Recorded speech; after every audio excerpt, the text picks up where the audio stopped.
Our programs offer many languages. Please visit suprememastertv.com/schedule. Whereas the trunk and limbs of stick insect people are dullish brown, black, or green, their wings can be brightly colored, especially the pair in the rear. Customarily hidden, these vivid and eye-catching designs are revealed momentarily to either entice a partner or confuse an enemy. Phasmida, the fantastic stick and leaf insect people. Please continue watching to learn about these masters of camouflage. Don't be vegan, so your prayers will sink below hell and could never reach heavens.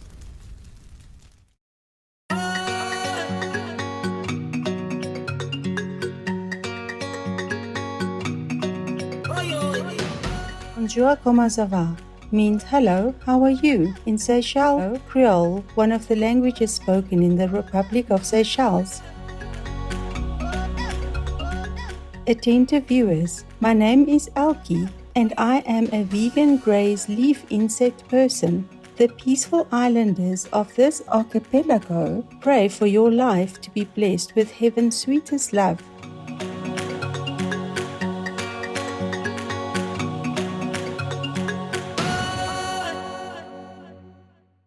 Welcome to our program titled Phasmida, the fantastic stick and leaf insect people.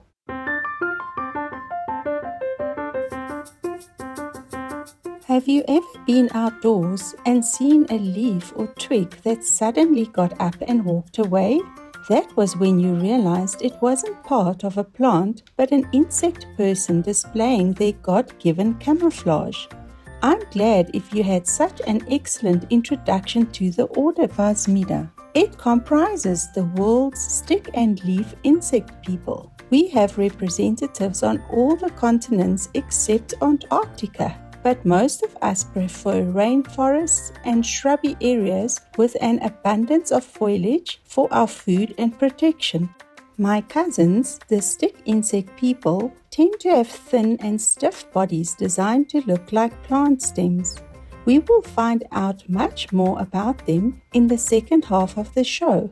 Leaf insect folk, like me, are generally flat and horizontal, with coloring that blends perfectly with whatever flora we call home. And when we walk, we have a talent for swaying slightly as if a breeze is blowing on us. You could say we are natural performance artists. Let's take a closer look at my kind of people.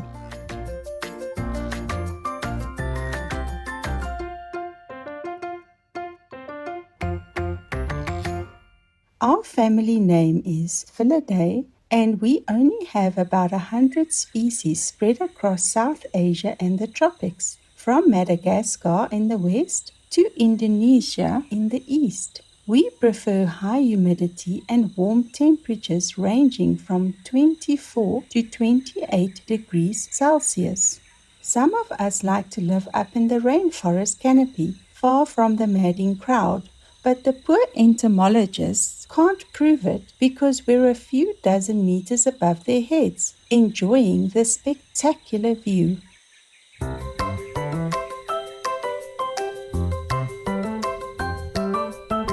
Leaf insect people come in different sizes. Body length generally ranges from 3 centimeters to 10 centimeters.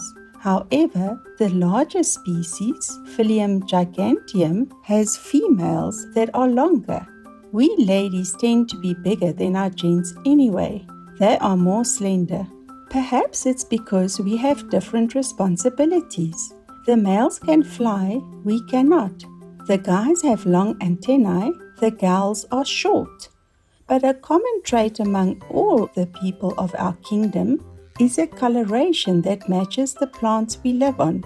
Those who inhabit leafy trees are primarily bright green. Others are brown and spotted, like the spent leaves that have fallen to the ground. Some have a blotchy look reminiscent of a tree trunk. Our bodies, edges, and extremities can also be scalloped or jagged and colored to resemble plant structures. All of these techniques contribute to our primary means of defense, which is invisibility.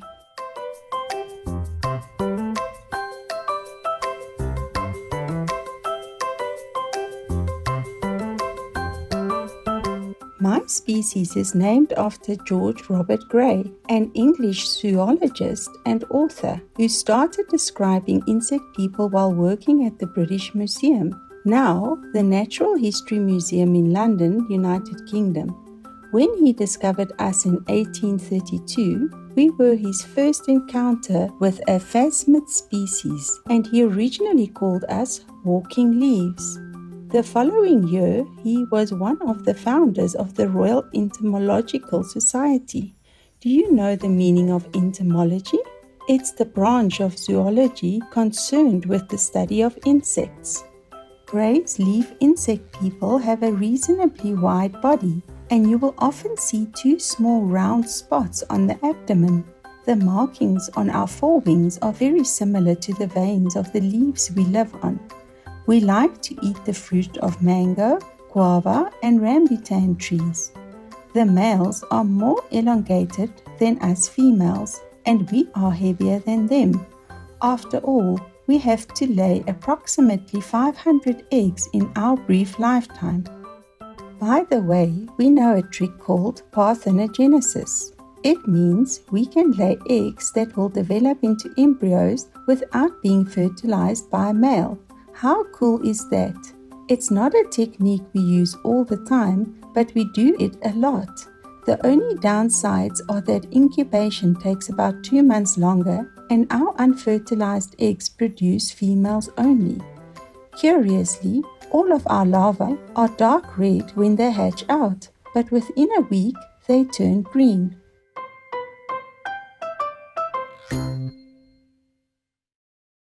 How should we sacrifice, O monk, and how to avoid sinful actions? Doing no injury to living beings of the 6 orders, abstaining from lying, and from taking what is not freely given, renouncing property, women, pride, and deceit. Men should live under self-restraint. Uttarayana Sutra, Jainism.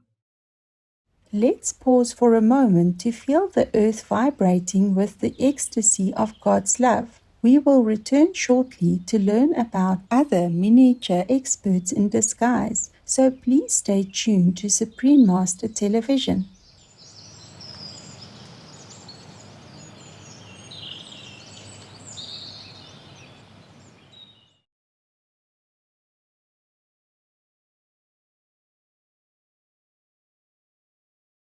Welcome back to our show, Phasmida, the fantastic stick and leaf insect people on Supreme Master Television.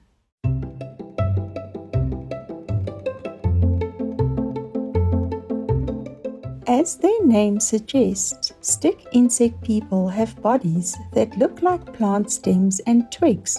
They can live in almost any region of the world that has warm weather, including Africa, South America, Southeast Asia, Europe, and Oceania.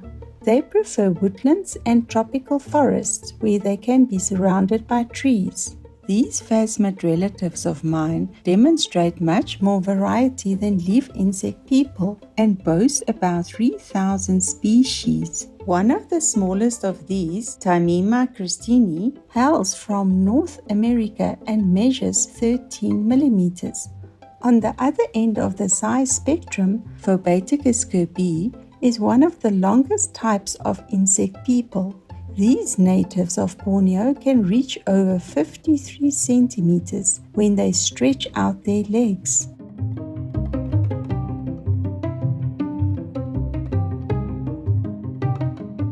Among the many kinds of stick insect people, only around 40% have fully developed wings.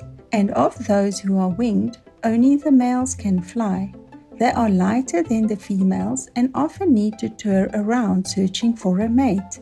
But wings can serve another purpose, even if they aren't used for flight.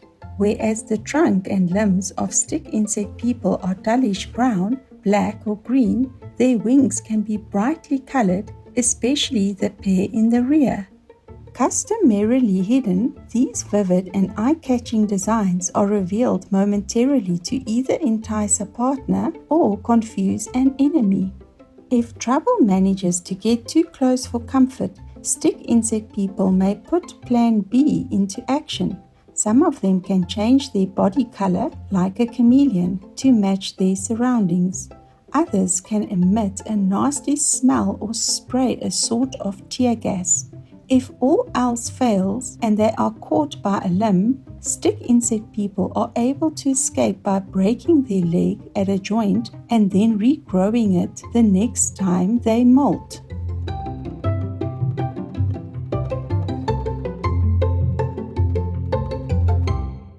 Many people from the Phasmida order are parthenogenic. Not only leaf insect folk, stick insect maidens can produce female offspring from unfertilized eggs throughout the year if they live in a hot climate.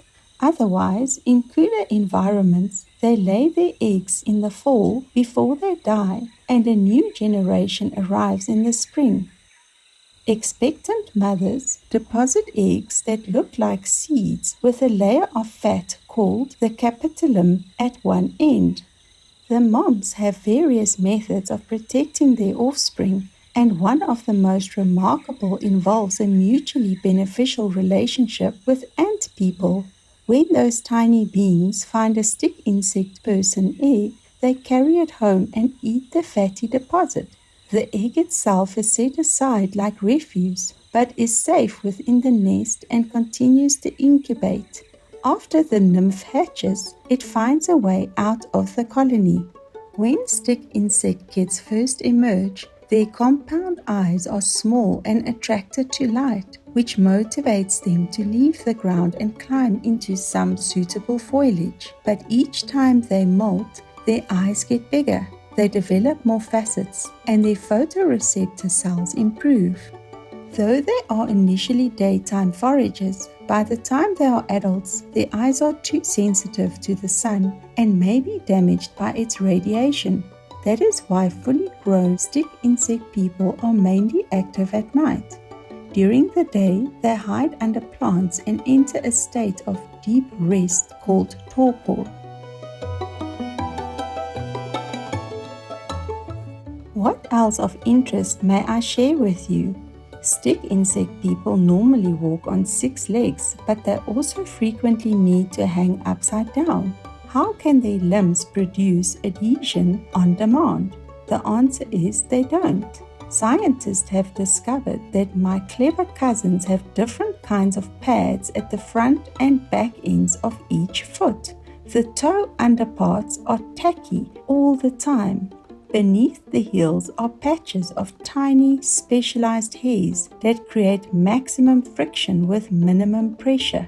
Therefore, stick insect people are either gripping or sticking when they are in motion, depending on the situation.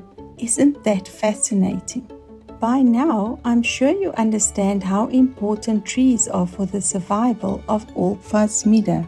When humans forsake greed and stop eating flesh, there will be no more clear cutting of forests for animal people, livestock raising, or any other reason. So from my kingdom to yours, please be vegan, spend your time on earth mindfully, and remember gratefulness.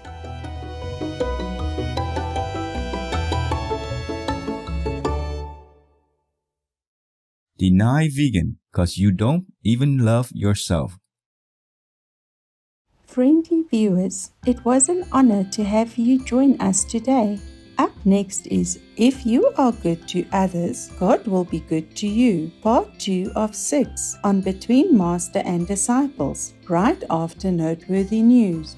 May your life be illuminated by divinity's purity and compassion. Our programs offer many languages. Please visit suprememastertv.com/schedule and suprememastertv.com/AW. Nos programmes offrent plusieurs langues. Veuillez visiter suprememastertv.com/schedule et suprememastertv.com/AW. Nuestros programas ofrecen varios idiomas. Visiten suprememastertv.com/schedule y suprememastertv.com/AW. Rancangan kami menawarkan banyak bahasa. Sila kunjungi suprememastertv.com/kehadapan schedule dan suprememastertv.com/kehadapan AW.